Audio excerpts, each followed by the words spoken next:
जी Nepal HD television अब तपाईँ सँगसँगै।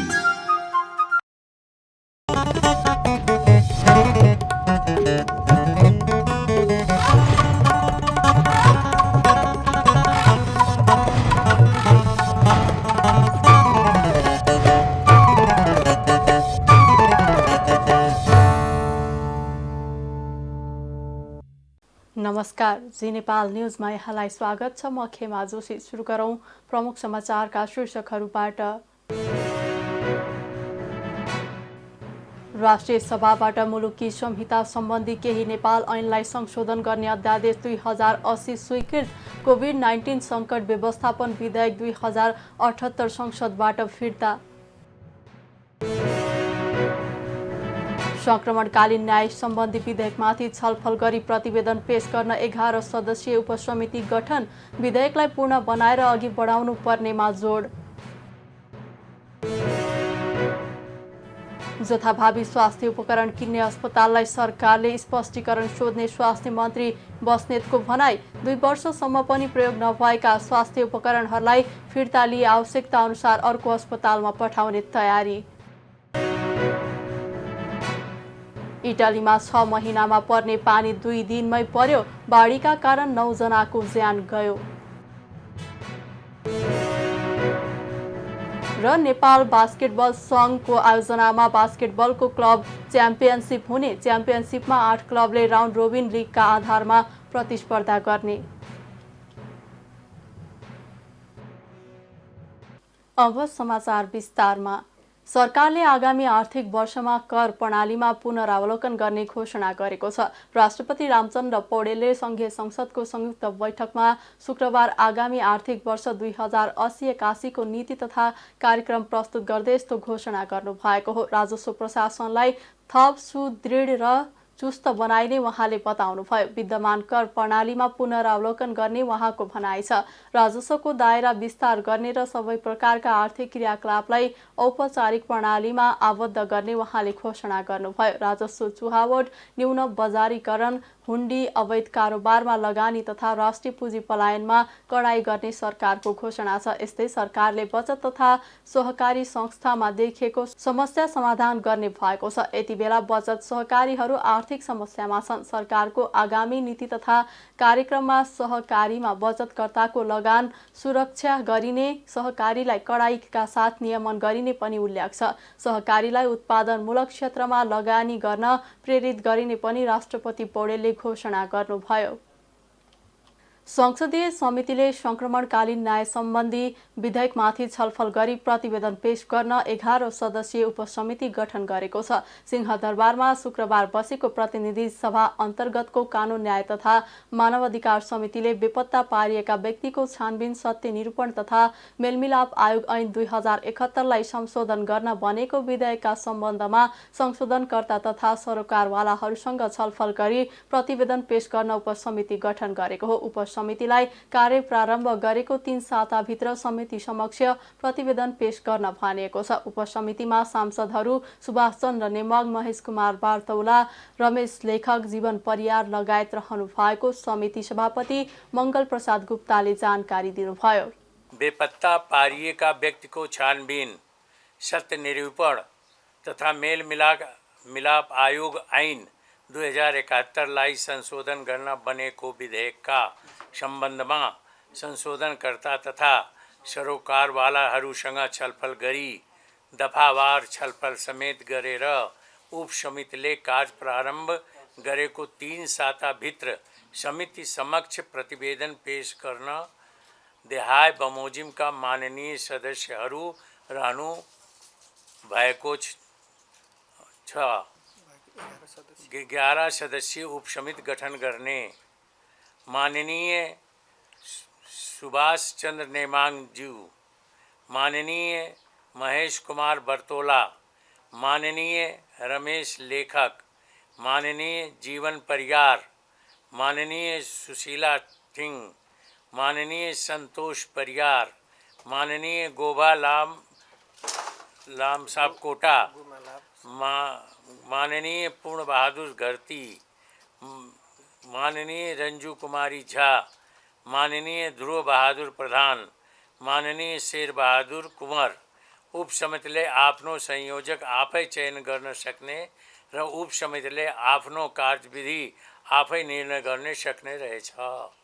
त्यसअघि बैठकमा समिति सदस्यहरूले सङ्क्रमणकालीन न्यायसँग सम्बन्धित विधेयकलाई छिटो अघि बढाएर शान्ति प्रक्रियाका बाँकी कामलाई सम्पन्न गर्नुपर्नेमा जोड दिएका थिए। एमाले सांसद सुभाष चन्द्र नेमाङले यसअघिको ऐनले सबै पक्षलाई समेट्न नसकेका कारण काम गर्न नसकेको भन्दै अब संशोधन ऐनलाई सबै पक्षको कुरालाई समेटेर पूर्ण बनाउनु पर्ने बताउनुभयो।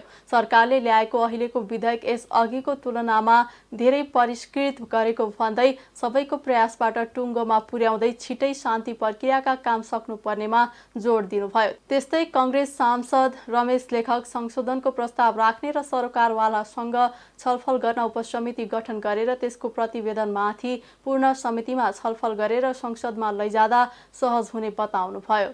यो अग्रजले अगाडि बसेकोले गर्दा भयो कि पछाडि बसेकोले गर्दा भयो, म यो कुनैमा जान चाहन्न। हामीले अलिकति ढिलाइ गर्यौँ, विवादै छैन। कारण के पर्यो तपाईहरुलाई म आग्रह गर्न चाहन्छु, यो बेपत्ता पारिएका व्यक्तिको छानबिन, सत्य निरूपण तथा मेलमिलाप आयोग ऐन 2071 हेर्नुहोस्। यसले प्रष्टसँग यो के हो भन्ने कुरा देखाउँछ। त्यसको प्रस्तावनामा उल्लेख गरिएको छ। अहिलेको विधेयक प्रस्तुतकर्ता प्रधानमन्त्री जो हिजो अस्तिसम्म कानुन मन्त्रालय उहाँको जिम्मा थियो, त्यसैले उहाँकै नाममा यो प्रस्तुत भएको छ। उहाँले आफ्नो उद्देश्य र कारणमा लेख्नु भएको छ, शान्ति प्रक्रियाका काम बाँकी रहन गएको सन्दर्भमा। शान्ति प्रक्रियाको काम बाँकी रहेको छ, त्यसैले संक्रमणकालीन न्यायलाई तार्किक निष्कर्षमा पुर्याउन यो विधेयक ल्याइएको छ। 2071 को कानुनले पुरा काम गर्न सकेन, त्यति पर्याप्त भएन। त्यसैले त्यसलाई हामी सबै भन्ने गरेका छौँ। त्यसका तीनटा महत्त्वपूर्ण पक्ष, एउटा हाम्रो अन्तर्राष्ट्रिय कमिटमेन्ट छ, त्यो अन्तर्राष्ट्रिय कमिटमेन्टलाई समेट्नु पर्यो। दोस्रो, सर्वोच्च अदालतले बेला बेलामा फैसला गरेको छ, त्यो सर्वोच्च अदालतको फैसलाका कुरालाई समेट्नु पर्यो। र यहाँहरूले पटक पटक यहाँ छलफलमा भन्नुभएको छ पीडितहरूका कुराहरूलाई, ती पीडितहरूका कुराहरूलाई यहाँ समेट्नु पर्यो। हिजोको विधेयक र अहिलेको विधेयकमा धेरै ठुलो अन्तर छ। त्यो अन्तर भएको कारण के हो त भन्दा तपाईँ हाम्रो छलफल र प्रयासको परिणाम हो। तपाईँ हामीले कुरा उठायौँ, त्यसमा धेरै परिमार्जनहरू भएका छन्। यो कुरालाई सरकारले परिमार्जन गरेर ल्याउनु पर्ने ल्यायो। त्यो ठ्याक्कै दुईटा विधेयकलाई एक ठाउँमा राख्यो भने हामी देख्न सक्छौँ। त्यसैले त्यसमा पनि परिमार्जन गरिएको छ। त्यसैले यो सबै कुरालाई ध्यानमा राखेर अन्तरिम संविधान 2063, विस्तृत शान्ति सम्झौता, यो सबै कुराहरूलाई ध्यानमा राखेर यो अहिलेको विधेयकले समेट्ने एउटा प्रयास गरेको छ। जस्तो उदाहरणको लागि भन्नुहोस्, पुनरावेदनको राइट, गएको पालि पुनरावेदनको राइट खुब उठेको हो, तर अहिले पुनरावेदनको राइट समेटिएको छ। त्यो पनि पर्याप्त छ छैन, छलफलका कुराहरू हुन सक्छन्। त्यसै गरेर पुरानो विधेयक र अहिलेको विधेयक मैले भनिगएँ, त्यसलाई तुलना गरेर हेर्ने हो भने राम्रोसँग यसको प्रष्ट भिन्नता देखिन्छ। र अन्तिममा म यति मात्रै गर्न चाहन्छु, हामी सबैको प्रयासका बावजुद हामीले यसलाई गएको ताली टुङ्गोमा पुर्याउन सकेनौँ। केही दिन समय भएको भए सायद गएको ताली टुङ्गिन्थ्यो, त्यो स्पिरिटमा हामी थियौँ। तर चुनाव हुने भयो, चुनावमा जाँदा अलिकति समय भएन। तर त्यसले राम्रै भयो। अब यसपटक अलिकति समय लिएर हामी यसलाई टुङ्गोमा पुर्याउन सक्छौँ, टुङ्गोमा पुर्याउँ र हाम्रो जुन शान्ति प्रक्रिया छ, त्यो शान्ति प्रक्रियाको बाँकी कामलाई पनि हामी समाप्त गरौँ। यो विधेयकमा माननीय सदस्यहरूले प्रस्तुत गरेका संशोधनका बारेमा पनि संशोधनकर्ता मान्य सदस्यहरूसँग छलफल गर्ने, अन्य सरोकारवालासँग पनि छलफल गर्ने, विज्ञ विशेषज्ञहरूसँग पनि छलफल गर्ने र सबै छलफल गरिसकेपछि पुनः समितिमा प्रतिवेदनसहित पेश गर्ने भनेर समितिले चाहिँ त स्पष्ट कार्यादेश दिएर एउटा उपसमिति बनायो भने उपसमितिमा हामी छलफल गरेर ती सबै काम उपसमितिमा गर्नु, त्यसपछि समितिमा आउँ र समितिमा फेरि चाहिँ त के भने उपसमितिले गरेका कामहरूलाई समेत सामने राखेर फेरि समितिमा एकपटक पूर्ण रूपले छलफल गरेर यसलाई चाहिँ त फुल हाउसमा लैजाने काम चाहिँ त सजिलो होला भन्ने मलाई लाग्या हुनाले उपसमिति बनाऊ भन्छु म। त्यस्तै समितिका अन्य सदस्यहरूले द्वन्द्व पीडितलाई छिटो न्याय दिनका लागि पनि शान्ति प्रक्रियालाई निष्कर्षमा पुर्याउनु पर्ने भएकाले यस विधेयकलाई पूर्ण बनाएर अघि बढाउनु पर्नेमा जोड दिएका थिए। राष्ट्रिय सभाबाट मुलुकी संहिता सम्बन्धी केही नेपाल ऐनलाई संशोधन गर्ने अध्यादेश 2080 स्वीकृत भएको छ। राष्ट्रिय सभाको आजको बैठकमा कानून न्याय तथा संसदीय मामिला मन्त्री धनराज गुरुङका तर्फबाट श्रम रोजगार तथा सामाजिक सुरक्षा मन्त्री शरद सिंह भण्डारीले प्रस्तुत गर्नु भएको त्यो अध्यादेश सर्वसम्मतिबाट स्वीकृत भएको हो। यस्तै सरकारले कोरोना महामारी नियन्त्रण गर्न ल्याएको कोभिड-19 सङ्कट व्यवस्थापन विधेयक 2078 संसदबाट फिर्ता लिएको छ। बैठकमा स्वास्थ्य तथा जनसङ्ख्या मन्त्री मोहन बहादुर बस्नेतका तर्फबाट श्रम रोजगार तथा सामाजिक सुरक्षा मन्त्री भण्डारीले त्यो विधेयक फिर्ता लिने अनुमतिको प्रस्ताव पेश गर्नु भएको थियो। त्यो प्रस्ताव सभाको सर्वसम्मतिबाट स्वीकृत भएको हो।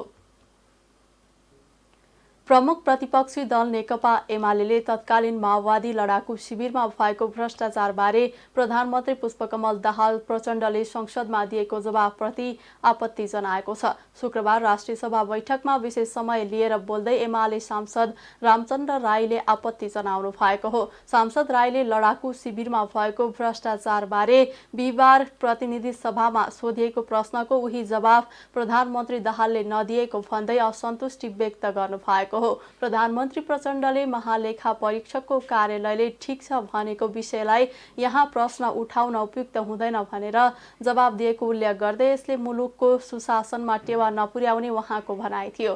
सांसद राईले नेपाली जनतामा आशाको सञ्चार गराउने गरी आफ्ना अभिव्यक्ति दिन र सोही अनुसारको काम गर्न पनि प्रधानमन्त्री दाहाललाई सचेत गराउनुभयो। सांसद राईले नेपाली जनताले सुशासन र समृद्धि चाहेकाले सरकारले सोही अनुसार काम गर्नुपर्ने स्पष्ट पार्नुभयो।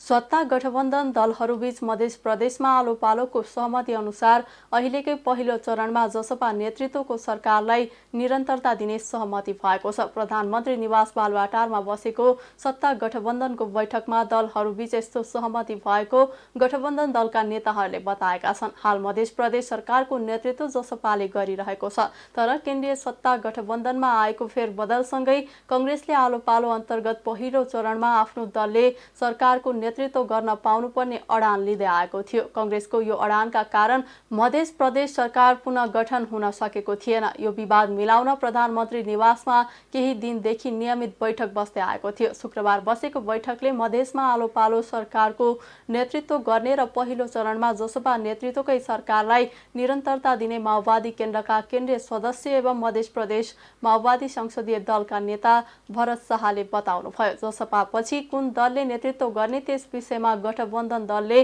पछि प्याकेजमै सहमति गर्ने नेताहरू सहमत भएको शाहले जानकारी दिनुभयो। दोस्रो चरणमा 7वटै प्रदेशको बारेमा छलफल हुने भन्दै उहाँले त्यही क्रममा मध्य प्रदेशका बारेमा पनि टुङ्गो लाग्ने भन्दै शाहले मध्य प्रदेशमा कुन दलले कतिवटा मन्त्रालय लिने भन्ने बारे आइतबार जनकपुरमा बस्ने गठबन्धनमा सम्बद्ध दलहरूको बैठकले निर्णय गर्ने बताउनुभयो। शुक्रबार माओवादी केन्द्रका अध्यक्ष एवं प्रधानमन्त्री पुष्पकमल दाहाल प्रचण्ड, कांग्रेसका सभापति शेर बहादुर देउबा, नेकपा एकीकृत समाजवादीका अध्यक्ष माधव कुमार नेपाल, जसपाका अध्यक्ष उपेन्द्र यादव, लोसपाका अध्यक्ष महन्त ठाकुर र मध्य प्रदेशका अन्य नेताहरूबीच छलफल भएको हो।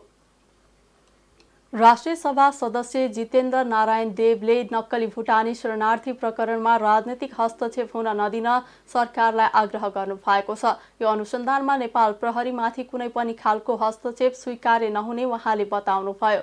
शुक्रबार राष्ट्रिय सभा बैठकमा विशेष समय लिएर बोल्दै नेपाली कांग्रेसका राष्ट्रिय सभा सदस्य देवले यसमा संलग्न जो कोहीलाई कारबाही गर्नुपर्ने बताउनुभयो। नक्कली भुटानी शरणार्थी प्रकरणको अनुसन्धान निष्पक्ष, स्वतन्त्र, कानुन सम्मत हुनुपर्ने उहाँले बताउनुभयो। स्वास्थ्य मन्त्रालयले 2 वर्षसम्म पनि प्रयोग नभएका स्वास्थ्य उपकरणहरूलाई फिर्ता लिए आवश्यकता अनुसार अर्को अस्पतालमा पठाउने भएको छ। स्वास्थ्य मन्त्री मोहन बहादुर बस्नेतले शुक्रबार मन्त्रालयमा पत्रकार सम्मेलन गर्दै कुनै अस्पतालमा 2 वर्षसम्म पनि प्रयोग नभएका वा प्रयोग हुन नसक्ने स्वास्थ्य उपकरणलाई स्वास्थ्य सेवा विभागले फिर्ता लिए आवश्यकता अनुसार अर्को अस्पताललाई मन्त्रालयको सहमतिमा हस्तान्तरण गरिने जानकारी दिनुभयो। त्यस्तै उहाँले स्थान नभएर वा जनशक्ति नभएर पनि उपकरण खरिद गरेका अस्पताललाई स्पष्टीकरण सोधिने जानकारी दिनुभयो। अब स्वास्थ्य उपकरणहरू खरिद गर्दा न्यूनतम सेवा मापदण्डले औल्याए अनुसारका सामग्री मात्रै मन्त्रालयको समन्वयमा खरिद गर्ने, प्रत्येक अस्पताललाई आगामी 2 वर्षको कार्ययोजना बनाएर पेश गर्न लगाउने र सो अनुसार आवश्यक उपकरण मात्रै खरिद गर्ने मन्त्री बस्नेतले बताउनुभयो। उहाँले स्वास्थ्य सेवा विभागलाई खरिद एवं वितरण प्रक्रियालाई थप व्यवस्थित गर्न र सबै अस्पतालको उपकरण जाँच गर्न निर्देशन दिएको पनि उल्लेख गर्नुभयो। मन्त्री बस्नेतले सबै सङ्घीय अस्पतालमा ओपीडी अनलाइन टिकट लिने व्यवस्था 15 दिनभित्र मिलाउन निर्देशन दिएको बताउनुभयो। स्थान नभएर वा जनशक्ति नभएर पनि उपकरण खरिद गरेका अस्पतालहरूलाई स्पष्टीकरण सोध्ने, 2 वर्षसम्म पनि प्रयोग नभएका वा हुन नसक्ने सामानहरू स्वास्थ्य सेवा विभागले फिर्ता लिए आवश्यकता अनुसार अर्को अस्पताललाई मन्त्रालयको सहमतिमा हस्तान्तरण गर्ने। तपाईँले बुझ्नु होला कि कतिपय अस्पतालहरूमा यो खरिद प्रक्रिया आवश्यकताभन्दा बढी गरेको देखियो र त्यो आवश्यकता विधि र प्रक्रियाका त कुरा अझ बाँकी छन्। आवश्यकताभन्दा बढी थन्किएर बसेको देखियो र अब यो किन खरिद प्रक्रियामा यसरी जथाभावी हुन्छ भन्ने कुरा तपाईँलाई थाहा छैछ। अब मलाई पनि थाहा छ, थाहा भएरै पनि अझ त्यो गर्न खोजिया हो। यो प्रक्रिया हामी अगाडि बढाउँदैछौँ। त्यसपछि अब उपरान्त खरिद गर्दा न्यूनतम सेवा मापदण्डले औल्याएका अनुसारका उपकरणहरू मन्त्रालयको समन्वयमा खरिद गर्ने, प्रत्येक अस्पताललाई आउँदा 2 वर्षको कार्ययोजना सेवा विस्तार ब्राकेटमा बनाएर पेश गर्न लगाउने र सो अनुसार आवश्यक पर्ने उपकरण मात्र खरिद गर्ने, जथाभावी खरिद गरेका सामानहरू व्यवहारिक बनाएर नराख्ने। स्वास्थ्य सेवा विभागलाई खरिद एवं वितरण प्रक्रियालाई थप व्यवस्थित गर्न निर्देशन दिने, स्वास्थ्य सेवा विभागले उपकरण एवं जनशक्ति व्यवस्थापन सम्बन्धी अर्धवार्षिक समीक्षा गरी ठोस कार्ययोजना बनाउने। यो चलन पहिला रहन्छ, भए पनि वर्षमा एकपल्ट हुने फाटाफुट्टा मात्रै इतिहासमा देखियो। अब चाहिँ यो अर्धवार्षिक भनेको 6 महिनामा नै यो काम गर्ने र कार्ययोजना बनाउने। चालु आर्थिक वर्षको लागि ज्येष्ठ महिनामा समीक्षा गर्ने। अब यो पटक चाहिँ हामी अहिले ज्येष्ठ महिनामै छौँ र यसपछि 6 महिनामा हुन्छ। ज्येष्ठ महिनामा यसको हामी चाहिँ यो समीक्षा गर्छौँ। सबै सङ्घीय अस्पतालहरूको उपकरण जाँच गर्ने। अब यहाँ चाहिँ कस्तो पनि अहिले सुन्न आएको छ भने भएका उपकरणहरू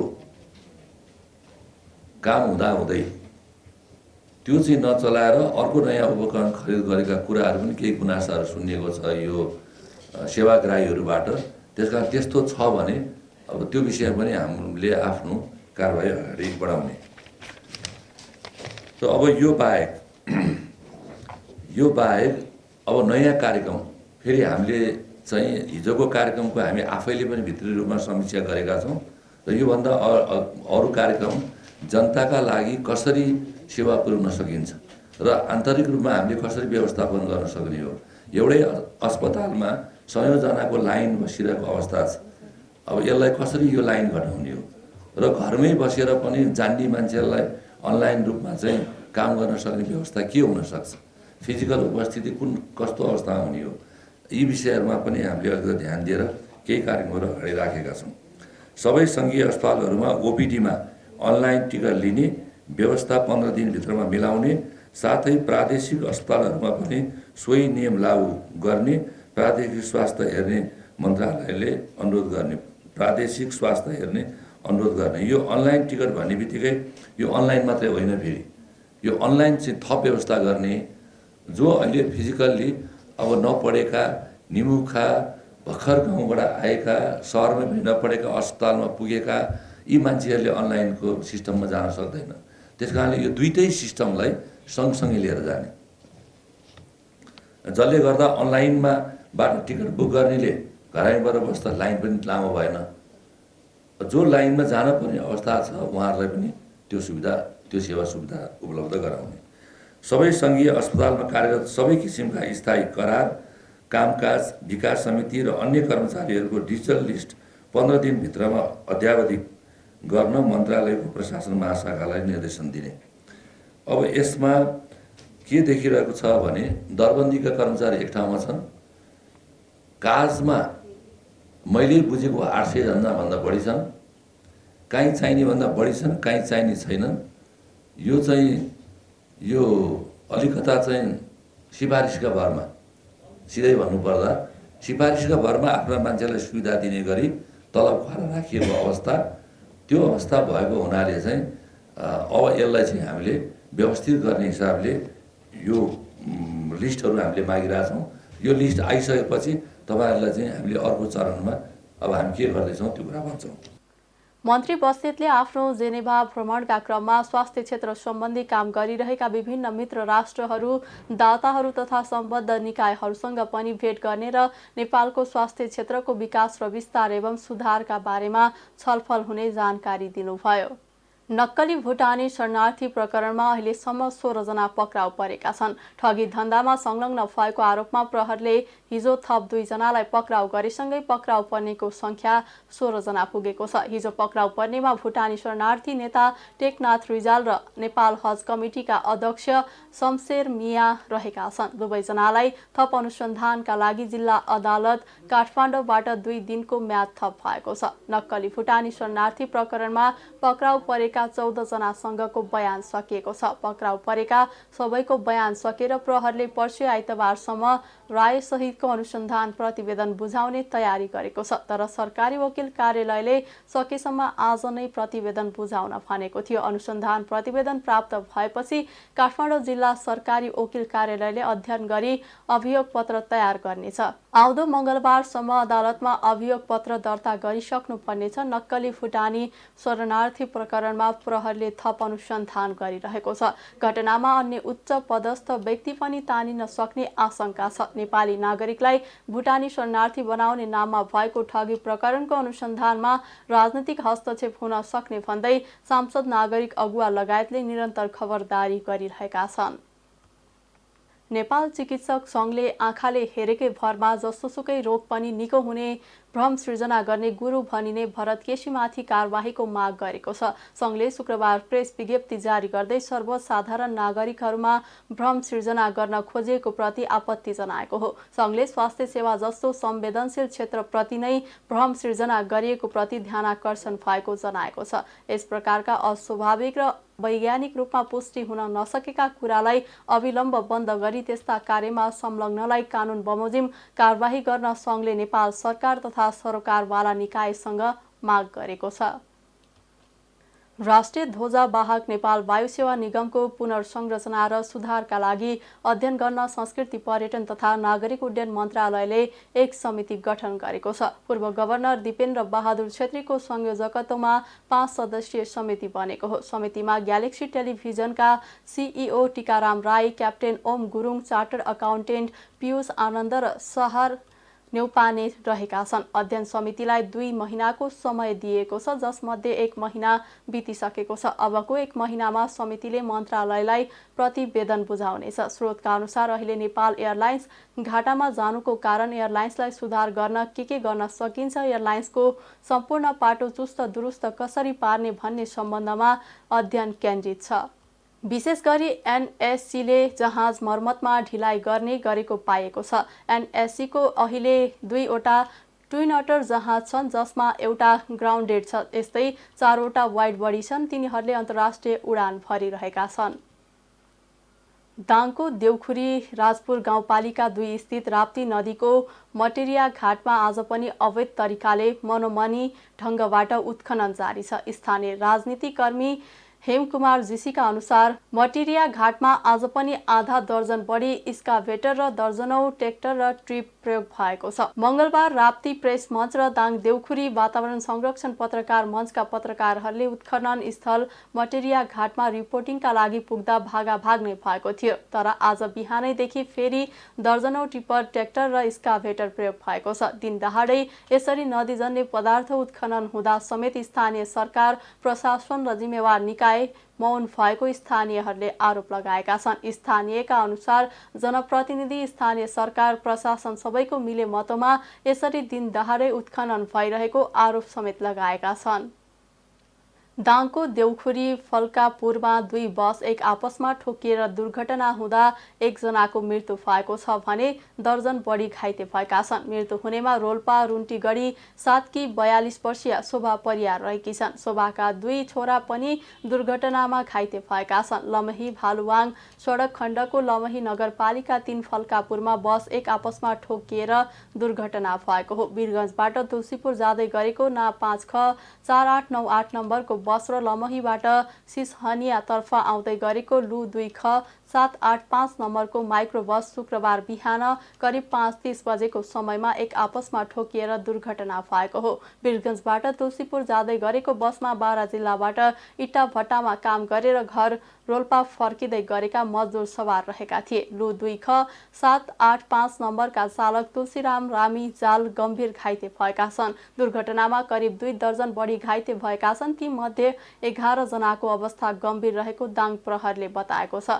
घाइतेहरूलाई उपचारका लागि बुटोल, भैरहवा, नेपालगञ्जतर्फ रिफर गरिएको वडा प्रहरी कार्यालय लमहीका प्रहरी निरीक्षक शंकर श्रेष्ठले जानकारी दिनुभयो। अब अर्थ समाचार। एसियाली विकास बैंक एडीबीले नेपालको अन्तर्राष्ट्रिय व्यापार वृद्धिका लागि आवश्यक पर्ने यातायात सम्पर्क सञ्जाल सुधार गर्न 30 करोड अमेरिकी डलर ऋण प्रदान गर्ने भएको छ। भारत र बङ्गलादेशसँगको व्यापारिक मार्ग सुधारका निम्ति त्यो रकम ऋण उपलब्ध गराउने निर्णय भएको हो। दक्षिण एसियाली उपक्षेत्रीय आर्थिक सहयोग करिडोरको हिस्साको रूपमा पूर्व पश्चिम राजमार्ग नजिकै सडक परियोजना सञ्चालन हुने एडीबीका यातायात विशेषज्ञ सिन वाई चोङले बताउनु भएको छ। मनिलामा रहेको बैंकको प्रधान कार्यालयले बुधबार त्यो ऋण स्वीकृत गरेको हो। अब भने अन्तर्राष्ट्रिय स्तरको त्यो सडकमा ट्राफिक सङ्केत, सडक बत्ती, पैदल मार्ग, प्रकाश प्रणाली, बस बिसौनी, पैदल यात्री क्रसिङ लगायत सबै पूर्वाधार हुनेछन्। अब अन्तर्राष्ट्रिय समाचार। भारी वर्षापछिको बाढीका कारण इटालीमा 9 जनाको ज्यान गएको छ। उत्तरी इटालीको इमिलिया रोमाग्ना क्षेत्रमा भारी वर्षाका कारण बाढी आएपछि 9 जनाको ज्यान गएको र 13,000 जना मानिस विस्थापित भएका बीबीसीले जनाएको छ। इटालीमा 6 महिनाको अवधिमा पर्ने पानी 2 दिनमै परेपछि 20 वटा भन्दा बढी नदीहरूमा ठूलो बाढी आएको खबरमा उल्लेख छ। रिमिनीको उत्तर पूर्वी तट बोलाग्ना सहरको बीचमा सबै नदीमा बाढी आएको अधिकारीहरूले बताएका छन्। नदी आसपासका क्षेत्रमा 250 भन्दा धेरै ठाउँमा पहिरो खसेकाले मानिसहरूलाई रातारात अन्यत्र सारिएको छ। इटालीका नागरिक सुरक्षा मन्त्री नेलो मोसुमेजीले नदीका किनारहरू फुटेको र सहरहरूमा पानी पसेर डुबान भएको बताउनु भएको छ।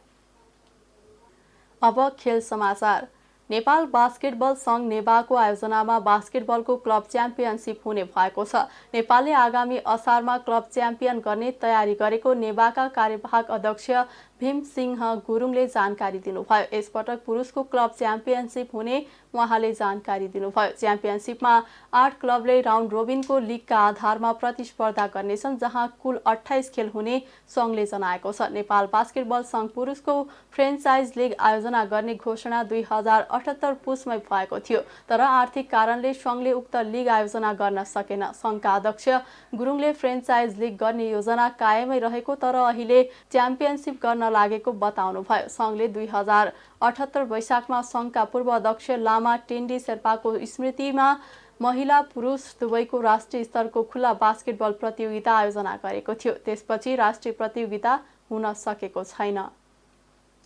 नवौं संस्करणको सिन्धु कप फुटबल जेठ 28 गतेबाट सुरु हुने भएको छ। आयोजक युथ स्पोर्ट्स क्लबले शुक्रबार पत्रकार सम्मेलन गर्दै प्रतियोगिता जेठ 28 देखि असार 2 गतेसम्म सञ्चालन हुने जनाएको छ। सिन्धु पाल्चोक स्थित लामो साँगुको बसन्तपुर खेल मैदानमा हुने प्रतियोगितामा 8 टोलीको सहभागिता रहनेछ।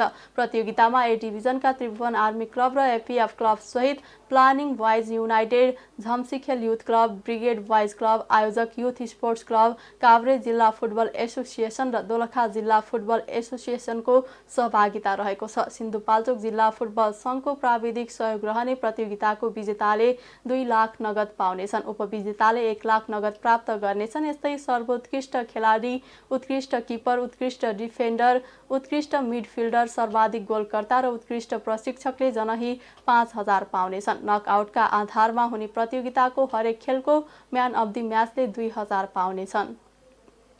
खेल समाचारसँगै हामी जी नेपाल न्युजको अन्त्यमा आइसकेका छौँ। जाँदा जाँदै प्रमुख समाचारका शीर्षकहरू पुनः एकपटक। राष्ट्रिय सभाबाट मुलुकी संहिता सम्बन्धी केही नेपाल ऐनलाई संशोधन गर्ने अध्यादेश 2080 स्वीकृत। कोभिड-19 सङ्कट व्यवस्थापन विधेयक 2078 संसदबाट फिर्ता। संक्रमणकालीन न्याय सम्बन्धी विधेयकमाथि छलफल गरी प्रतिवेदन पेश गर्न 11 सदस्यीय उपसमिति गठन। विधेयकलाई पूर्ण बनाएर अघि बढाउनु पर्नेमा जोड। जथाभावी स्वास्थ्य उपकरण किन्ने अस्पताललाई सरकारले स्पष्टीकरण सोध्ने स्वास्थ्य मन्त्री बस्नेतको भनाई। 2 वर्षसम्म पनि प्रयोग नभएका स्वास्थ्य उपकरणहरूलाई फिर्ता लिए आवश्यकता अनुसार अर्को अस्पतालमा पठाउने तयारी।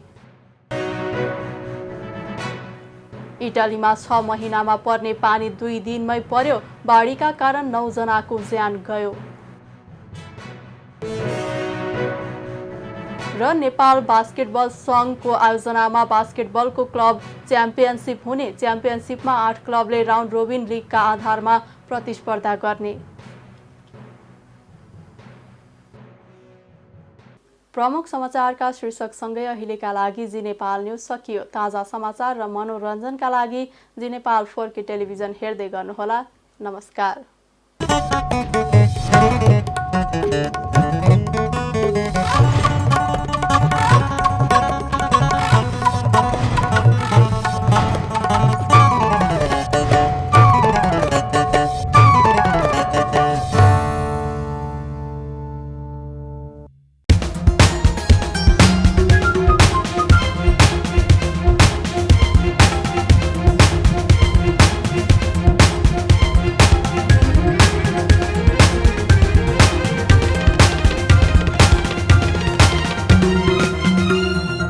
जी नेपाल HD टेलिभिजन अब तपाईँ सँगसँगै